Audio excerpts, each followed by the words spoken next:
Hi, I'm Jake, And I'm Marlin. and this is our fresh from the theater review. In fact, we're still very close to it. And I just want to acknowledge, yes, we are borrowing the midnight screening style, but they don't really do that as much anymore. And This certainly isn't midnight. yeah. And we just saw the movie Joker, and just want to get out of the way, no one was shot. That's the only time we're going to mention that bullshit controversy. But anyway... You mean nobody in our audience was shot? Well, yeah. In the movie, there were a few people. But yeah, we just saw the new Joker movie, and right away, thumbs up, thumbs down. It was well done. Now, the name is... the name Joker. It isn't. It's not a fun movie. It is one dark mother movie. Yeah. I really like this movie a lot. It was very dark, and there were a few ironically funny moments, but for the most part, it was very disturbing, and it was like the Joker meets Taxi Driver, pretty much.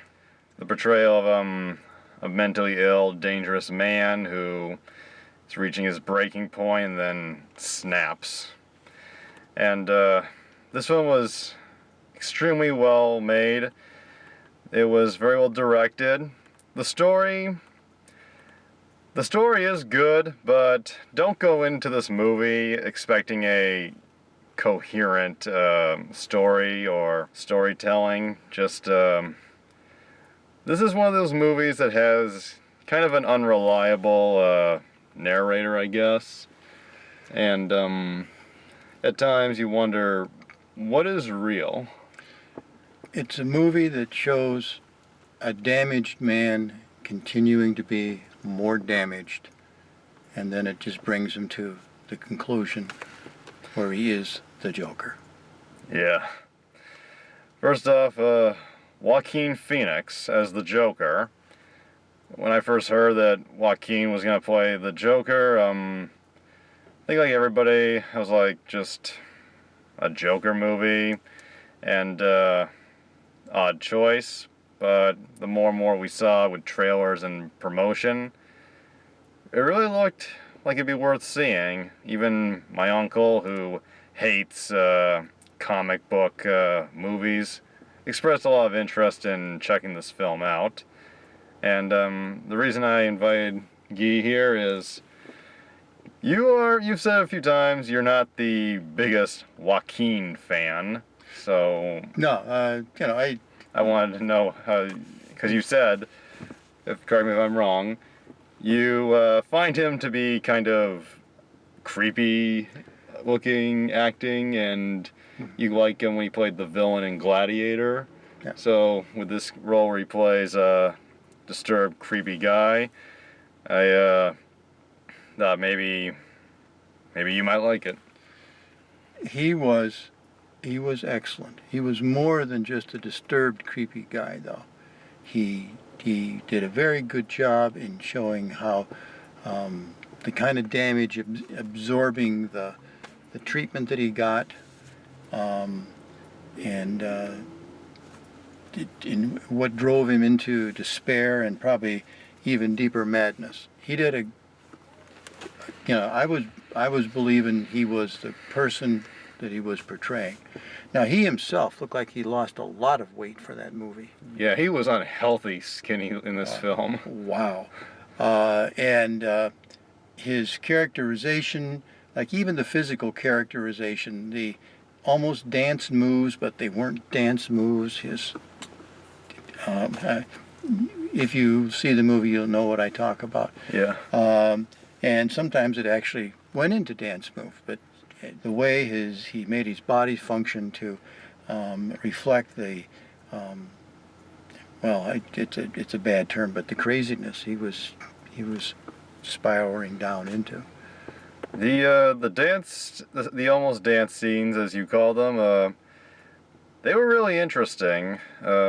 the scene where he's in the bathroom after the first killing of the movie, and he just spontaneously starts almost practicing in front of the mirror, just going around the bathroom.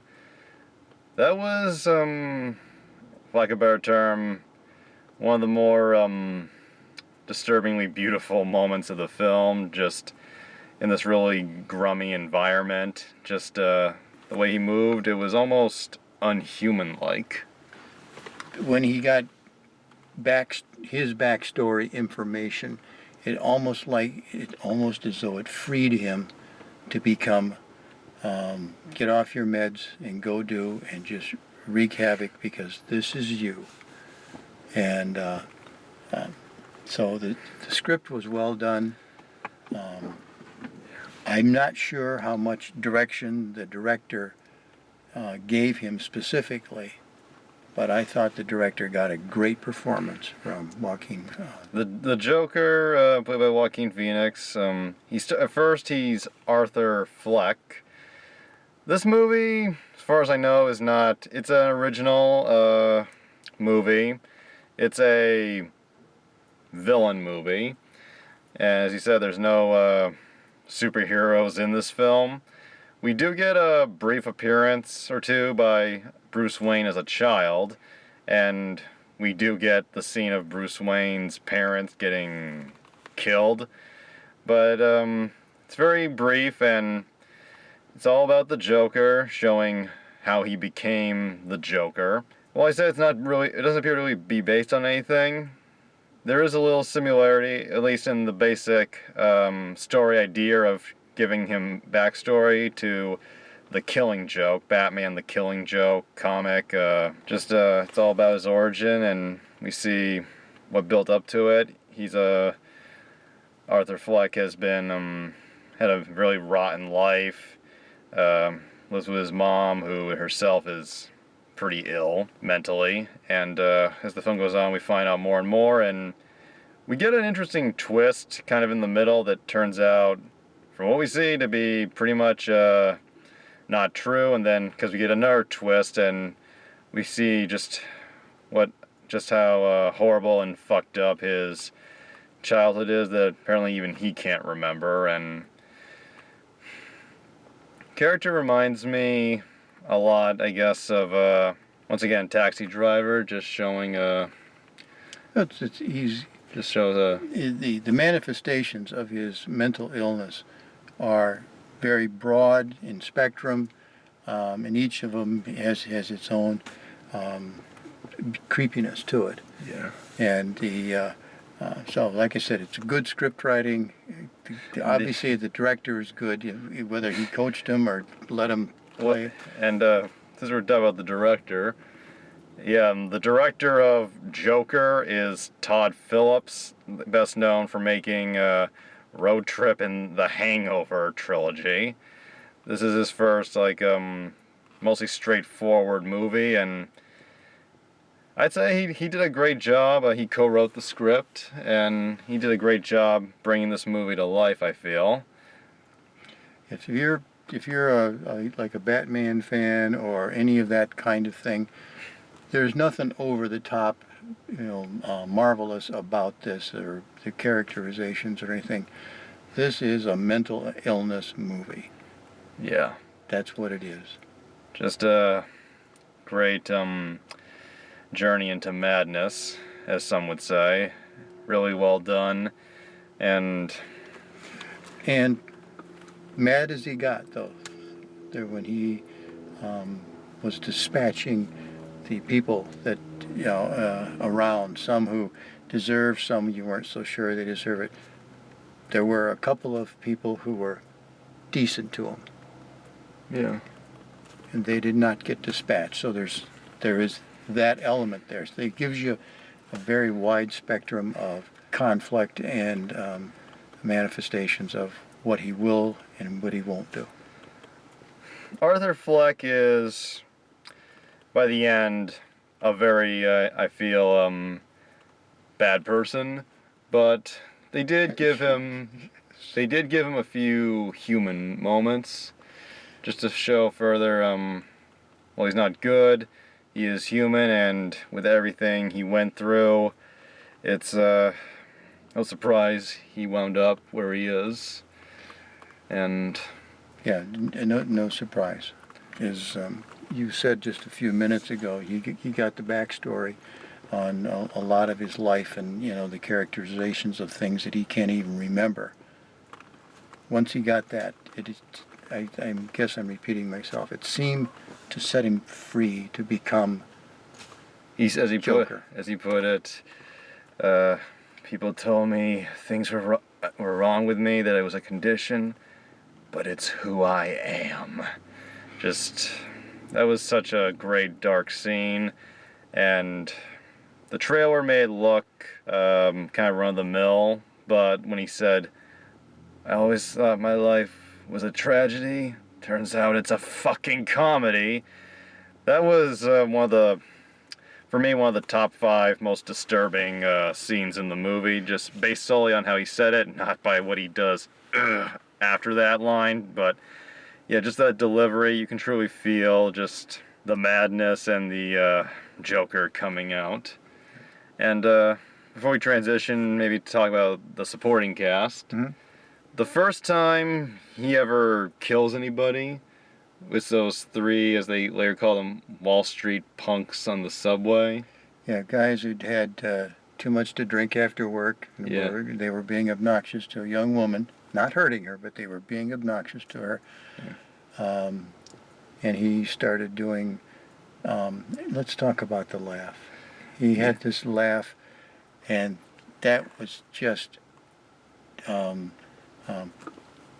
fingernails on a chalkboard every time he did it. But that was one of the manifestations of his mental illness. Yeah, like he would laugh. It's a little creepy, annoying, and then he gives like an extra couple laughs to really, I feel, because that is how people with those kind of tics, people with tics will go. It doesn't just stop after the first few, it keeps going. And I think he did the laugh well, just to show really just how unbalanced he is. And yeah, he shoots these 3 guys who start beating him up on the subway. And in that particular moment, I did like it when he killed them, because just 3 horrible people, and probably wouldn't be missed. Well, socially, you can see they feel they're superior to this guy because he's acting weird. He's in a clown suit, and they start by being nice to him, and then they were mocking him. Oh yeah, they're mocking him, but they weren't attacking him. They just didn't run up and attack him. Well, I think it's clear they were planning to really just fuck with him. But when he shot the 3 guys on the subway platform, I just thought, very Bernard Getz. Kind of like in the reverse, though. These weren't the low-life elements. These were the top-down people, or soon-to-be top-down people. They were pretty young Wall Street people.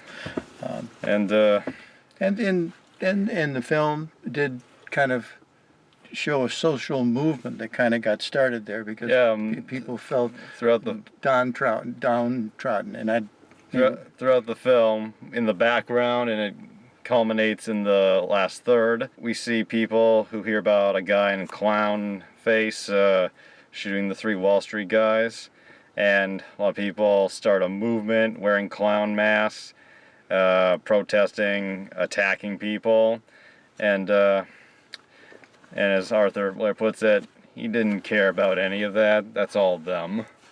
Yes. And he kind of becomes, I guess, their god figure at the end.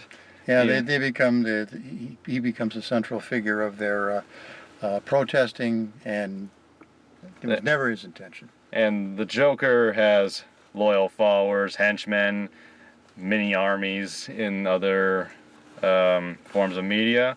So this could almost imply this is where he gets it from, I think. Oh yeah, I mean they built the story brick by brick, and it ends up, this is how he can do all the stuff and have the influence he does have. And the supporting cast, was pretty well advertised. His mother, who's played by Frances Conroy, I don't know her from much else, but I think she did a good job playing the mother, who was her own, once again, batch of being mentally ill. Yeah, we through about half of the movie, you weren't too sure about her, other than he appeared to be looking out for her, and she was feeble and ill, and kept trying to get Thomas Wayne to help them out because of a past relationship she had with him. And then, and maybe we shouldn't say exactly. I don't want to spoil exactly what it is, but yeah, we find out she's not really that way. Early on in Arthur's life, she was responsible for allowing damage to happen to him. Yeah, and it's implied a lot of abuse. They never say if there was any sexual abuse, but it's heavily implied by the way they word things. Just, we see pictures of him as a kid, bruised up. But yeah, this character, he just seems, like a better term, kooky. Then we find out, yeah, she's got her own real fucked up issues. Yeah. And I just think, yeah, frail, not well. She played the character well, and the other main supporting character, we'll get to the guy after this, but we have Zazie Beetz from Deadpool 2 appearing here as Sophie Dumond, who was advertised as being the Joker, Arthur Fleck's love interest of sorts. And this is me. For the most part, I thought she didn't really have much to her scenes. First, I felt like she was not really adding much, but the twist that came with her character, I feel, was a really good scene to really show. Once again, it was one of the best scenes of showing just how it's questionable just how much is happening, and how we have to take every scene that happens with a grain of salt, because it could end up being something he imagined or not real. Yes, there were some imagination shots there, yes. And we found that out. But, yeah, she played somebody lived down the hall from him, and didn't trash him, was decent to him, and it became some kind of a romantic relationship, and they didn't take that into anything particularly deep or anything like that. So maybe just to show that you yearn for happiness. Don't we all? And next, the last supporting character, and this was like the really majorly advertised character, other than Arthur Fleck, Murray Franklin, played by the great Robert De Niro. Robert De Niro was a well-advertised part of this movie, and a lot of people have pointed out, and I think a few people have admitted who worked on the film, that his character, the host of the kind of asshole host of a talk show, is a tribute to his own movie about a mentally disturbed would-be comedian in The King of Comedy. But his portrayal here, he wasn't mentally disturbed. He's the host. He's the host, yeah. And I noticed when he first meets Arthur Fleck face-to-face with the big glasses, he kind of looks like Jerry Lewis, his character, the talk show host from The King of Comedy. Just the glasses, the way his face is squared. Reminded me a lot of Jerry Lewis from that film. And seems like a guy who, makes a living making fun of others and doesn't seem to really give it much thought. And we only get a hint of whether or not he takes anything seriously in his final scene. He's mostly in the background, like a lot of stuff in the film. But when he finally comes together with Joaquin Phoenix at the end, thought they worked off each other pretty well, and it was a great tense scene. Yes, it was. As a part of the audience of the movie watching, you knew what was boiling up inside of Arthur Fleck. And of course, the audience that was watching the show as it was portrayed in the movie, they were shocked. Yeah. They were shocked. And I don't think we should go into any more of that because we want people to watch this. It's All I'll say is, without spoiling, if you think you know how the appearance on the talk show is going to go, you're probably right, but you're still going to be really shocked. But yeah, all the actors in this film, I'd say, did a pretty good job. The guys who played the cops, Thomas Wayne. even the group of guys that played the clowns for hire kind of guys, they were good too. The big fat clown, the I think Irish midget clown, they all did great jobs. And once again, without giving anything away, the one who was good to him, he was less harsh on that guy. He walked out of the room. What did you think of Joaquin in the face paint? I thought that was interesting because it gave a very different aspect to him. Because all of a sudden he was hidden from you. In his now, his face was there was a lot of texture in his face because of his loss of weight, and he used that pretty well. And then as we were getting close to the end, I think they wanted to see him not in the next scene behind the face paint because you wanted to see him again. They showed it as he's been sweating and stuff has come off, so he still has some of the makeup on, but you're starting to see Arthur Fleck's face come back out again. And like I said, I have never been Joaquin Phillips Phoenix. Joaquin Phoenix fan. He's old. as such, but he was outstanding in this. I don't want to make any predictions, and I'm not sure they will because connected to the comic world, but I think he gave an Oscar-worthy performance here. And I keep saying without giving anything away, because with you here, you don't like to go into too many spoilers, so just say, when he was in the face paint, he really looked good, a little creepy. I'm not sure I felt the full Joker effect until at the end, when you see the film, you'll know what I mean. When he re-smears the red around his mouth and smiles. That was the first time for me that his smile felt genuine.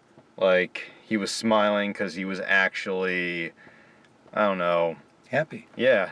Not out of his condition or because he was in pain.